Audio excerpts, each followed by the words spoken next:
കേരളം ആര് ഭരിക്കുമെന്നറിയാൻ ഇനി 3 നാൾ മാത്രം. കുട്ടിയും കിഴിച്ചും പ്രതീക്ഷയോടെ കാത്തിരിക്കുകയാണ് UDF-ഉം LDF-ഉം. എക്സിറ്റ് പോളുകളിൽ പ്രവചിക്കുന്ന മേധാവിത്വം UDF-ന് ആത്മവിശ്വാസം നൽകുന്നുണ്ട്. എന്നാൽ എക്സിറ്റ് പോളുകൾ തള്ളുകയാണ് ഇടതുമുന്നണി. 7 സീറ്റ് വരെ നേടാമെന്ന പ്രവചനങ്ങളിലാണ് BJP-യുടെ പ്രതീക്ഷ. ഇന്നും നാളെയും മറ്റന്നാളും കൂടി കഴിഞ്ഞാൽ വോട്ടിംഗ് മെഷീൻ തുറക്കും. രാവിലെ 8:15 ആദ്യ ഫലങ്ങൾ വന്നു തുടങ്ങും. പിന്നീടുള്ള ഓരോ മിനിറ്റും ഓരോ മുന്നണിക്കും നിർണായകമാണ്. LDF ആഗ്രഹിക്കുന്നത് പോലെയുള്ള ഭരണ തുടർച്ചയോ, UDF-ന്റെ പ്രതീക്ഷയായ തിരിച്ചുവരവോ, BJP എത്ര സീറ്റ് നേടും? ചർച്ചകൾ പൊടിപൊടിക്കുകയാണെങ്ങും. തുടർഭരണ സാധ്യത തന്നെയാണ് CPIM ജനറൽ സെക്രട്ടറി MA ബേബിയും മുന്നോട്ട് വയ്ക്കുന്നത്. ഈ കണ്ടതിൽ നിന്ന് വ്യത്യസ്തമായ ഒരു ഫലം ഉണ്ടാകും.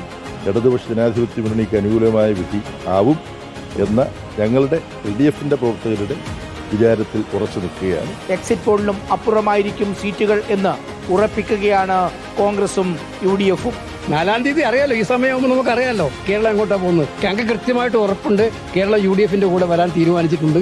കേരളം UDF-ലൂടെ ശക്തമായി നിൽക്കും. മികച്ച മുന്നേറ്റം നടത്തുമെന്ന കാര്യത്തിൽ വലിയ ആത്മവിശ്വാസമുണ്ട് BJP ക്യാമ്പിന്. നാടും നഗരവും കാത്തിരിക്കുകയാണ് മെയ് 4-ന് എന്ത് സംഭവിക്കുമെന്നറിയാൻ.